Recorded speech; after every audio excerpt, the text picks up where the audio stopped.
I'm going to just quickly demo how I switched between the suspension fork setup and the rigid fork setup on my Santa Cruz Stigmata. So I have a hydraulic brake line coupler, and this allows me to just disconnect, pop the fork off, pop the new fork back in, and then reconnect the brake line. So it's a pretty quick process. All right, so first I will just disconnect the suspension fork brake line, like so. And now this is free to go.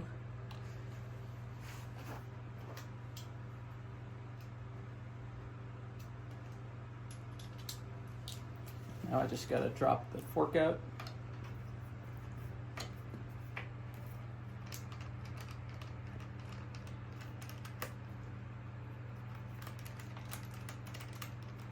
So the nice thing about the Stigmata is that it's suspension corrected with the 433 or 430 millimeter axle crown measurement. There's really not many gravel bikes on the market that have such a big axle to crown. In my case, I'm running an MRP suspension fork with 60 mils of suspension, and having the big axle to crown lets me get away with it without messing up the geometry too much.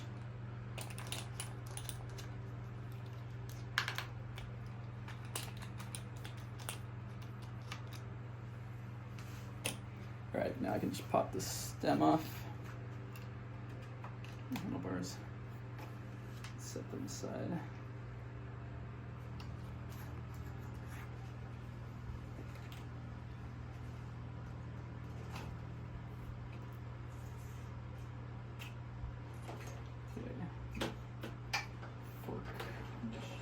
Up. Okay.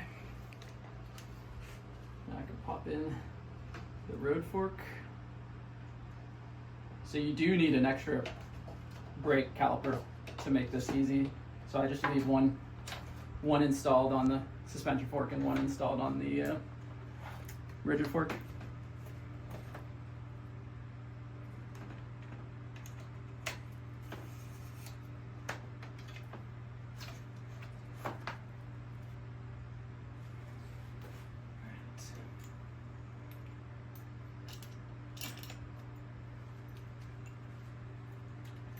Oops.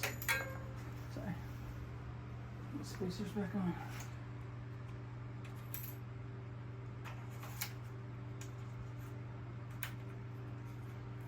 And put the handlebars back on. Okay.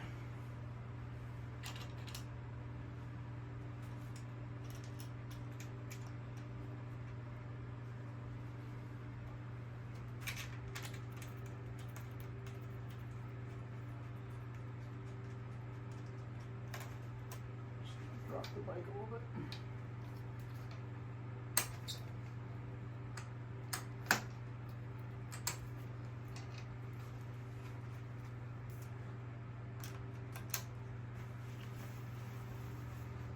Okay, and then I gotta preload my headset.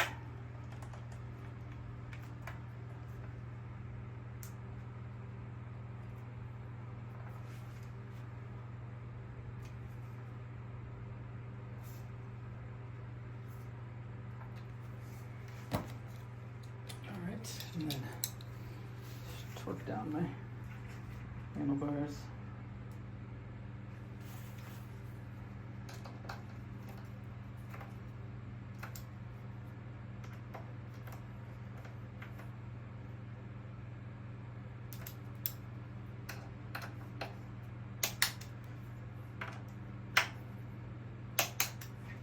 All right, and now reconnect the brake. So I insert it first, then I get the pins started. Okay, and then once I have everything lined up, then I push, and that's it. And brakes feel good. Yep, all right, that's it. Now it's in road bike mode. All right, I wanted to talk a little bit more about the bike. So you saw the coupler in action. The Zeno site is a little bit confusing, so I will put my list of parts that I ordered from them in the description. One thing I have noticed a few times when I've taken the bike down from the storage hook, there occasionally, like only a few times now, but I've seen some dot fluid on my handlebars. So it's just something that I check now. I haven't had to bleed the brakes since I installed these in January, and I've probably switched forks 20 times, which I think is great. So I was expecting to have to bleed more frequently, so I am happy with the coupler, but it's just something you want to be aware of if you go this route. James Huang, actually, he was recently at a trade show, and he was in the Zeno booth or at their display or whatever, and they had a new coupler that they are planning on launching. I didn't see it in their store yet, but that could be cool. It doesn't I think the main difference was that it doesn't have this like little extra pin that's a little bit finicky. But that might be one of the reasons I sometimes get leakages, is that maybe I just like take too much time reconnecting things. Yeah, I guess I'll talk a little bit more about the suspension setup. So I originally demoed the bike at the Santa Cruz factory store before I bought one, and they had it set up with the 40 mil RockShox Fruity fork, which I thought was a great fork. But I took it on some of the mountain bike trails, and I just remember wanting a little bit more travel, and especially since I wanted this bike to basically fill the role of a road bike, a gravel bike, and a hardtail. I wanted like more suspension, so that's why I went with the MRP 60 Baxter fork. And what's interesting is that it's actually more like 70 millimeters of travel, and I don't know, that might just be because I got the version that has a higher tire clearance. That's like an option that you can choose when you check out, and so maybe the lower tire clearance version doesn't have 70 millimeter travel, but this has been great. I was in Tahoe with some cousins from Colorado, and they're big mountain bikers, and this is the only bike I had in, so I was very happy having the 70 mil fork instead of the 40 mil. That said, I want to try the Fox 50 because it is lighter, and the trails that are just right out my door they're not like mountain bike trails where I need something this big, so maybe the Fox would be a better choice. I'm not sure. I also have I'm also running a suspension stem, and my previous bike was a Specialized Roubaix with the Future Shock, and I really liked the Future Shock. Just my hands never got tired, and I felt comfortable on the bike for hours. And so I wanted to recreate that comfort with this bike, and that's actually why I ended up going with the small Stigmata. I bought the medium first, and I have it for sale on Pink Bike, but I wasn't able to run a 70 millimeter stem on the medium. I had to run like a shorter stem, and I just find that the 70 mil stem, the 70 mil redshift stem performs a lot better than the 55 mil redshift stem, at least in my opinion, just because you're further away from the pivot point, so you get more suspension. So yeah, that's why I went with the small instead of the medium. The geos are actually very similar, so it's really a minor difference, but yeah, I guess I'm nitpicky. What else did I want to talk about? I also have right now I have it set up with a dropper remote, and so the cable is just sitting in the seat post. Having a dropper on a gravel bike is definitely overkill. I think like the rides around my house, I never bother putting the dropper on, but when I was in Tahoe with my cousins doing the mountain bike trails, I did put the dropper on, and I was definitely happy that I had it. So, but I think if I get a mountain bike, I probably will never find myself in the situation where I want to put the dropper on. Especially the dropper is just not. If you're doing a road ride, it's much less compliant, and it's noticeably less comfortable. So, yeah. But anyways, it's nice having it now, and I have the 1UP V3 120 mil travel dropper, and I've been happy with that. And the cable, like setting it up is very quick, so it's easy to switch. Okay, next thing, my group set. I'm running a transmission 1x. This is my first electronic group set and first 1x group set, and I'm very happy with it. It shifts very well under load, so I never question like whether or not I should shift at any given point in time, and so that's really nice. I think where it's not as nice is on the road. I wish I had tighter space gearing. The range is fantastic. 1052 is great, but if I'm trying to do like a power zone workout or just like hold a constant power and I'm shifting gears, it's annoying because your cadence has to vary a lot in order to hold the same output. So I do wish. It doesn't bother me enough that I would switch to 2x now, but this is not the final form of the bike.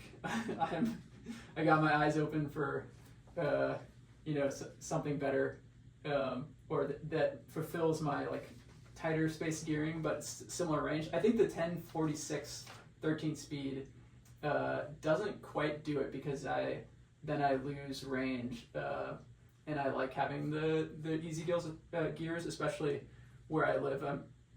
Most of the rides end up being like 100 vertical feet for every mile, which is a decent amount of climbing. But yeah, overall, I'm happy, and it's a sweet group set. Yeah, I guess the only other thing I wanted to talk about are sort of other bikes that fit this category. At the time when I bought the bike, I don't think there was anything else that checked all the boxes I want. I wanted down tube storage. I wanted it to be kind of racy in the road setup, and I wanted it to be suspension corrected. And so the Stigmata was really the only bike that checked those boxes. Now there's a few other bikes I would probably consider. The Cannondale has a new Topstone gravel bike. I don't know if it can fit. It might fit slightly smaller tires, but it also is suspension corrected and has the down tube storage. I think it has internal or stem cable routing, which might make it harder to switch forks. Maybe it would be fine, but maybe it would be more difficult, so I'm not sure about that. The other bike that recently I saw on Ben Delaney's channel was the Factor. Factor has a new suspension corrected gravel bike. I don't know if it's available for sale yet, but it looks cool. So that might be another. And it's got down tube storage, which I like. I guess not everyone likes it, but it's great on this bike. Yeah, so I'd probably check that one out too. But it also has the internal cable routing, so maybe that would make it more difficult to swap forks on the fly like I do. Yeah. All right, so the last thing I wanted to talk about is just how the bike feels. So I've been super happy with it. I probably have close to 1,000 miles on it so far, which is not a lot, but I guess one thing I was a little bit worried about first when I was researching the bike was that the slacker head tube angle was going to make it feel sluggish on the road, and maybe I just don't have the palate for it to be able to tell, but it really hasn't bothered me at all, and I actually like the extra stability on high-speed descents. So it's true that it is less nimble than my Roubaix, but not necessarily in a bad way, and I think it handles great on the road. I think if I were to get another bike now, it would be a full suspension mountain bike, not a dedicated road bike, just because I think the gap in capabilities between this bike and a full suspension bike is bigger than this bike and like a dedicated road bike. I mean, I took this bike on mountain bike trails and it was great, especially with the dropper, and but it is just more work than having a full suspension bike, and it's tiring. And I think if I lived someplace where I was mountain biking more often, or if we were like driving up to Tahoe more often, having a dedicated full suspension bike would definitely be nice. but yeah, that said, this bike is great as a road bike, as a gravel bike, as a hardtail. Been super happy with it so far. I am probably going to do a write-up of the build, so that will go touch on things in more detail. But yeah, thanks.